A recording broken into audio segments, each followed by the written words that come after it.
Hello കുട്ടീസ്, welcome back to Xylem learning. It's me Anuragna, നിങ്ങളുടെ സ്വന്തം അനുമിസ് ആണ്.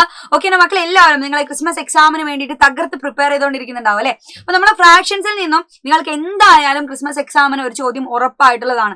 സോ ഫ്രാക്ഷൻസിന്റെ അകത്ത് നിങ്ങൾ അധിക ആളുകളും തെറ്റിച്ച് പോകുന്ന ഒരു ക്വസ്റ്റ്യൻ ആണ് ഞാൻ പറയുന്നത്. ഭയങ്കര സിമ്പിൾ ആയിട്ടുള്ള ക്വസ്റ്റ്യൻ ആണ്, ഭയങ്കര സിമ്പിൾ ആയിട്ടുള്ള ക്വസ്റ്റ്യൻ. അപ്പൊ എന്തായാലും നമുക്ക് ക്വസ്റ്റ്യൻ ഒന്ന് കണ്ടു നോക്കാം, വായിച്ചു നോക്കാം. നമ്മളെ ടെക്സ്റ്റ് ബുക്കിലുള്ള ക്വസ്റ്റ്യൻ ആണ്, നിങ്ങൾ കണ്ടിട്ടുണ്ടായിരിക്കും.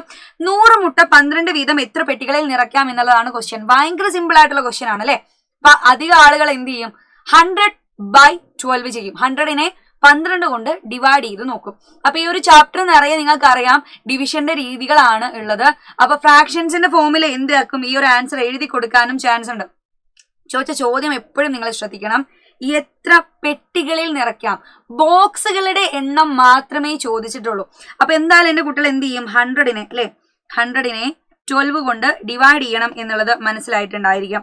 100 / 12 ചെയ്താൽ ആൻസർ കിട്ടും. സോ നിങ്ങൾ എന്ത് ചെയ്ത് നോക്കൂ, 100നെ 12 കൊണ്ട് ഡിവൈഡ് ചെയ്ത് നോക്കണം. 100ൽ 12 8 തവണ പോകും. 8 12 96 ആണ്. അപ്പൊ ബാക്കി എനിക്ക് എത്ര കിട്ടിയിട്ടുണ്ടാവണം? 4. അപ്പൊ നിങ്ങൾ മനസ്സിലാക്കേണ്ട കാര്യം ഇത്രയേ ഉള്ളൂ. എനിക്ക് ആകെ ടോട്ടൽ 100x ഉണ്ട്, 100 മുട്ടകളുണ്ട്. ചോദിച്ച ചോദ്യം 12 വീതം എത്ര പെട്ടികളിൽ നിറയ്ക്കാം എന്നാണ് ചോദിച്ചത്.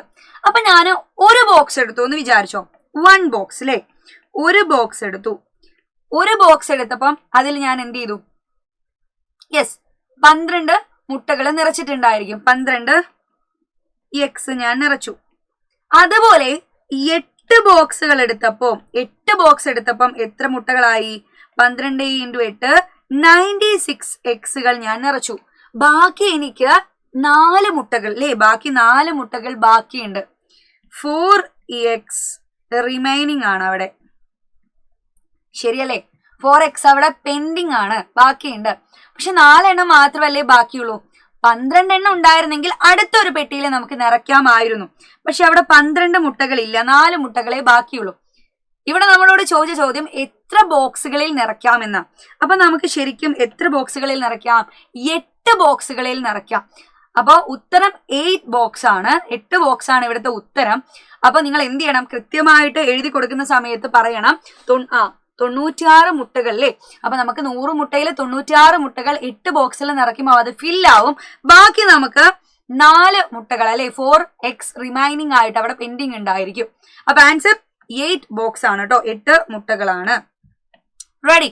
അപ്പൊ ഇതുപോലെ ഒരുപാട് ക്വസ്റ്റ്യൻസുകൾ ഫ്രാക്ഷൻസിൽ നിങ്ങൾ കണ്ടിട്ടുണ്ടായിരിക്കും. സോ അതിൽ ഒരുപാട് ക്വസ്റ്റ്യൻസുകൾ നമ്മൾ ലൈവിൽ ഡിസ്കസ് ചെയ്തിട്ടുണ്ട്. അപ്പൊ ആരെങ്കിലും നമ്മളെ ലൈവ് മിസ് ചെയ്ത് പോയിട്ടുണ്ടെങ്കിൽ എന്ത് ചെയ്യാം? ഉറപ്പായിട്ടും ആ ഒരു ലൈവ് കാണുക കേട്ടോ. അപ്പൊ അതുപോലെ എക്സാമിന് വേണ്ടിയിട്ടുള്ള എല്ലാ ക്ലാസ്സുകളും ഇനി നിങ്ങൾക്ക് എക്സാം അടുപ്പിച്ച് മാരത്തോൺ ഒക്കെ ആയിട്ട് നമ്മൾ വരുന്നുണ്ട്. അപ്പൊ ആ മാരത്തോൺ ഒന്നും മിസ് ചെയ്യാതെ നിങ്ങൾ എന്ത് ചെയ്യുക? ഫ്രണ്ട്സിനോടൊക്കെ അറിയിച്ചു കൊടുക്കുക. അപ്പൊ സമയവും കാര്യങ്ങളൊക്കെ നോക്കി വെക്കുകയും വേണം. അത് മാത്രമല്ല, നമ്മൾക്ക് ഇനി വരാൻ പോകുന്ന എക്സാമിന്റെ ക്വസ്റ്റ്യൻ പേപ്പർ നമുക്ക് കാണണം അല്ലെ. എക്സാം ക്വസ്റ്റ്യൻ പേപ്പർ ഏത് രീതിയിലായിരിക്കും ഉണ്ടാവുക, ഏത് മെത്തേഡ്സുകൾ യൂസ് ചെയ്തിട്ടാണ് നമ്മൾ എല്ലാ പ്രോബ്ലംസുകളും സിമ്പിൾ ആയിട്ട് സോൾവ് ചെയ്യുക, ഇതൊക്കെ അറിയണമെങ്കിൽ നമ്മൾ എന്ത് ചെയ്താൽ മതി? നമ്മുടെ സൈലത്തിന്റെ പൃഥ്വി ബാച്ചിൽ ജോയിൻ ചെയ്താൽ മതി. സോ പൃഥ്വി ബാച്ചിന്റെ എൻഡ് ഗെയിം ബാച്ച് ഇവിടെ സ്റ്റാർട്ട് ചെയ്യാൻ പോവാണ്. അപ്പൊ ആരെങ്കിലും നമ്മുടെ എൻഡ് ഗെയിമിലേക്ക് ജോയിൻ ചെയ്യാൻ മറന്നു പോയിട്ടുണ്ടെങ്കിൽ നേരിട്ട് ജോയിൻ ചെയ്യുക. അത് മാത്രമല്ല, ഓഫർ പ്രൈസിലാണ് നമുക്കിപ്പോ എന്ത് ചെയ്തത്? ബാച്ച് വരുന്നത്. അപ്പൊ 1 വർഷത്തേക്കാണ് ഈ ഒരു പൈസ ഉള്ളത്. അപ്പൊ മക്കൾക്ക് ഇനി എന്ത് ചെയ്യാം? വരാൻ പോകുന്ന നിങ്ങളുടെ ആനുവൽ എക്സാമിനും കൂടെ ഇത് യൂസ്ഫുൾ ആയിരിക്കും. അപ്പൊ മറക്കണ്ട മക്കൾ, എന്ത് ചെയ്യുക? വേഗം തന്നെ നിങ്ങളെ ഫ്രണ്ട്സിനെ അറിയിച്ച് നമ്മളെ നമ്പറിലേക്ക് കോൺടാക്ട് ചെയ്യുക. അപ്പൊ എന്തായാലും നിങ്ങൾ എല്ലാവരും അടിപൊളിയായിട്ട് തന്നെ ക്രിസ്മസ് എക്സാം എഴുതും. ഫ്രാക്ഷൻസ് എന്നുള്ള ചാപ്റ്ററും അതുപോലെ പാർട്ട് നമ്പർ എന്നുള്ള ചാപ്റ്ററും കൂടെ ഒരുമിച്ച് മിക്സ് ചെയ്തിട്ടായിരിക്കും നിങ്ങൾക്ക് ക്വസ്റ്റ്യൻസുകൾ ക്രിസ്മസ് എക്സാമിന് ചോദിക്കുന്നുണ്ടായിരിക്കുക. സോ ആരും ടെൻഷൻ ഒന്നും അടിക്കേണ്ട, സിമ്പിൾ ആയിരിക്കും നിങ്ങൾ എക്സാം. അപ്പൊ എൻഡ് ഗെയിം മറക്കണ്ട. അടുത്തൊരു ക്ലാസ്സിൽ കാണുന്നത് വരെ ബൈ ബൈ, സീ യു.